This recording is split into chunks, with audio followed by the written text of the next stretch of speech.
मित्रों नमस्कार, स्वागत है प्रदीप हिंदी स्टोरीज में। शक्तिवान और विभीषण की रहस्यमय योजना, रामायण की सबसे गुप्त चाल। एक गूढ़ रात थी, लंका जल रही थी, युद्ध अपने चरम पर था। परंतु इस घोर महासमर के बीच एक घटना हुई, एक ऐसी घटना जिसने इतिहास को मोड़ दिया। और इस घटना की गहराई में छिपा था एक राजा की योजना, एक भाई का बलिदान और एक गुप्तचरी की बुद्धि। ये कथा है उस क्षण की जब लक्ष्मण को शक्तिवान लगा, लेकिन उस वार के पीछे रावण का नहीं, विभीषण का हाथ था। अध्याय 1। युद्ध का दिन। लंका की भूमि पर भयानक युद्ध चल रहा था। वानर सेना उन्मत्त होकर राक्षसों पर टूट पड़ी थी।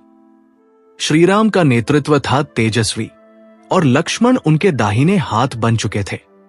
लक्ष्मण ने रावण के पुत्र मेघनाद को ललकारा, हे राक्षस, आज तुझे दिखाऊंगा धर्म की शक्ति क्या होती है। पर मेघनाद भी कोई साधारण योद्धा नहीं था। वह इंद्र को भी हराने वाला वीर था, जिसे देवताओं ने इंद्रजीत की उपाधि दी थी। एक ओर वज्र की गति से बाण छोड़ता मेघनाद, दूसरी ओर लक्ष्मण अग्नि की लहरों की भांति उत्तर देता। परंतु तभी मेघनाद ने निकाला शक्ति अस्त्र। यह अस्त्र कोई साधारण बाण नहीं था, यह वही अस्त्र था जिसे ब्रह्मा जी से वरदान स्वरूप प्राप्त किया गया था और जिसने कभी किसी को बख्शा नहीं था। अध्याय 2। शक्तिवान और मृत्यु की दस्तक। शक्तिवान हवा में चमका और सीधा लक्ष्मण के हृदय स्थल पर जा टकराया। वह धरती पर गिरे, प्राणहीन, श्वास रहित, निस्तेज। चारों ओर सन्नाटा। श्रीराम, जिनका धैर्य सागर के समान गहरा था, उस क्षण आंसुओं से भीग गए। लक्ष्मण, हे भ्राता, मेरे प्राणों से भी प्रिय, यदि तू चला गया तो मैं इस शरीर को क्यों रखूं। अध्याय 3। विभीषण का आगमन। और तभी आया एक पात्र जिसे सबने गद्दार कहा था, विभीषण।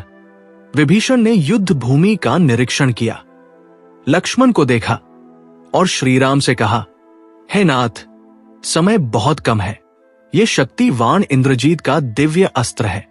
इसे कोई औषधि नहीं, केवल एक ही बूटी शांत कर सकती है, संजीवनी। श्रीराम ने सिर झुका दिया, पर यह बूटी कहाँ है? विभीषण ने उत्तर दिया, हिमालय के उत्तरी शिखर पर, द्रोणगिरी पर्वत पर। केवल वही जिसके हृदय में कोई संदेह न हो, वही उसे ला सकता है। अध्याय 4। हनुमान का उड़ान। लेकिन योजना शुरू अब होती है। हनुमान निकले आकाश मार्ग से, वायु वेग से। पर क्या यह सब वास्तव में अचानक हुआ, या यह सब किसी की योजना का हिस्सा था? Suspense music. कुछ प्राचीन सूत्र बताते हैं यह पूरा दृश्य पूर्व नियोजित था। विभीषण जानते थे कि श्रीराम की विजय तभी होगी जब संसार को यह पता चले कि हनुमान केवल बलवान नहीं, चमत्कारी भी है। और यह तभी संभव होगा जब कोई ऐसी घटना हो जहां न कोई देवता काम आए, न कोई औषधि, केवल हनुमान। अध्याय 5। विभीषण की गुप्त योजना। विभीषण ने इंद्रजीत के शक्ति अस्त्र की शक्ति भी देखी थी और यह भी जान चुके थे कि राम की सेना को किसी आश्चर्यकारी चमत्कार की आवश्यकता है। उन्होंने जानबूझकर यह भविष्यवाणी युद्ध से पूर्व रची थी। जब युद्ध अपने चरम पर होगा, तब शक्तिवान चलेगा, लक्ष्मण मूर्छित होंगे, हनुमान संजीवनी लाएंगे और उसी क्षण पूरी दुनिया जान जाएगी कि श्रीराम के साथ एक ऐसा दूत है जो मृतकों को भी लौटा सकता है। अध्याय 6। हनुमान और संजीवनी। हनुमान उड़ चले, पर्वतों को लांघते, दिशाओं को पार करते, हिमालय पहुंचे। पर जब उन्हें संजीवनी नहीं पहचान आई तो क्या किया? पूरा पर्वत उठा लाए। और जब वो पर्वत युद्ध भूमि पर उतरा, लक्ष्मण में फिर से चेतना आई और उस क्षण श्रीराम की आंखों में जो संतोष था वो केवल भाई के जीवन की नहीं, योजना की पूर्णता की संतुष्टि थी। अध्याय 7, विभीषण का मौन बलिदान। पर क्या विभीषण ने यह सब कहा कभी? नहीं, उन्होंने ये चुपचाप सहा और हनुमान को आगे किया, क्योंकि यही था एक सच्चे नीति पंडित का कर्तव्य। विभीषण ने जो योजना रची वो इतनी सूक्ष्म थी कि आज भी बहुतों को ज्ञात नहीं, परंतु यदि वह योजना न होती तो लक्ष्मण जीवित न होते, हनुमान अमर न होते और रामायण अधूरी रह जाती। अंतिम संदेश। ये कथा हमें सिखाती है कि केवल तलवार से युद्ध नहीं जीते जाते। बुद्धि, नीति और समय की गहराई में उतरकर जो निर्णय लिए जाते हैं वे युगों तक इतिहास रचते हैं। विभीषण एक त्यागी नीतिज्ञ, जिसने अपना नाम भुलाकर रामायण को पूरा किया, और इसीलिए जब भी कोई रामायण पढ़े तो याद रखे, लक्ष्मण को शक्ति लगी थी, पर वह शक्ति आई थी किसी महायोजना के तहत।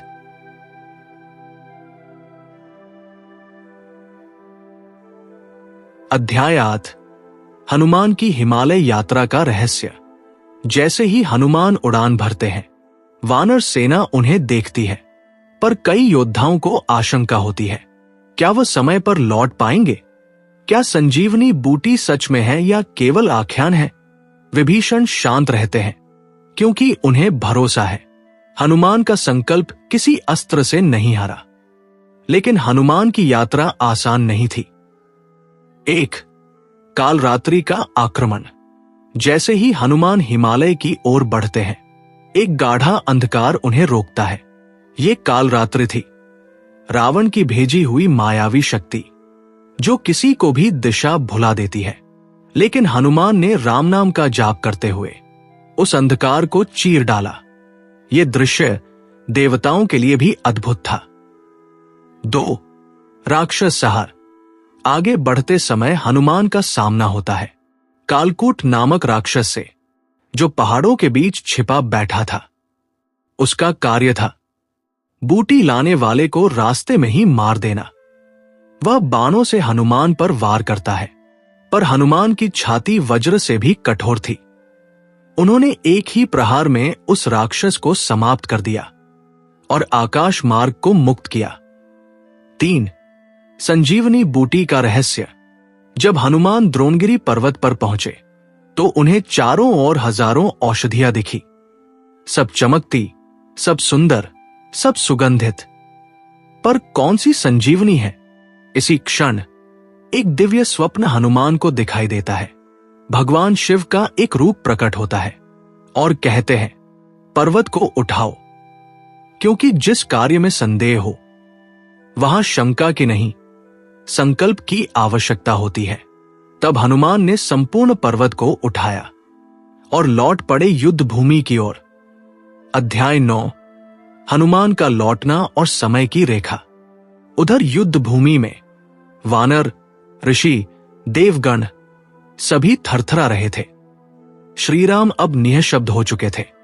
उन्होंने अग्नि को साक्षी मानकर कहा, यदि लक्ष्मण न बचे तो मैं युद्ध नहीं करूंगा। मैं वन में फिर चला जाऊंगा, सीता को बिना मुक्त कराए। इस जीवन का कोई अर्थ नहीं। तभी आकाश में वायु चली, दिशाएं गूंजने लगी और एक आकृति प्रकट हुई। हनुमान पर्वत सहित उतरे। अध्याय 10, संजीवनी का चमत्कार। औषधियां निकालकर वैद्यराज सुषेण ने लक्ष्मण पर प्रयोग किया। वानर सेना स्तब्ध थी।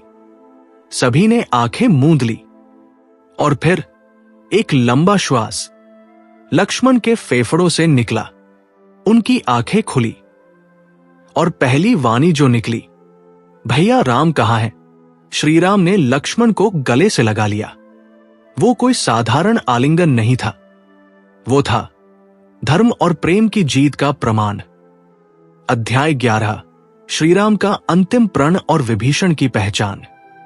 लक्ष्मण के पुनर्जीवन के बाद श्रीराम ने सबके सामने कहा, इस युद्ध में यदि कोई आज के बाद मुझे सलाह देगा तो वो केवल 2 लोग होंगे, हनुमान और विभीषण। ये शब्द थे विभीषण के लिए प्रशंसा और मान्यता के, जिन्होंने योजना बनाई, लक्ष्मण के प्राण बचाए, हनुमान को भेजा और रामायण को नया मोड़ दिया। अंतिम भाग, कथा का रहस्य। ये कहानी केवल युद्ध की नहीं, यह है नीति, श्रद्धा और नियोजन की। शक्तिवान, हनुमान की उड़ान, संजीवनी बूटी का रहस्य और विभीषण की नीयत, ये सब मिलकर सिद्ध करते हैं रामायण केवल एक कथा नहीं है, ये एक रणनीति है जो हर युग को दिशा देती है। समाप्ति संवाद, भावुक और प्रेरणात्मक। अगर तुमने इस कथा को समझा तो तुम जान चुके हो, युद्ध जीतने के लिए सिर्फ बाण नहीं, बुद्धि और भक्ति दोनों चाहिए।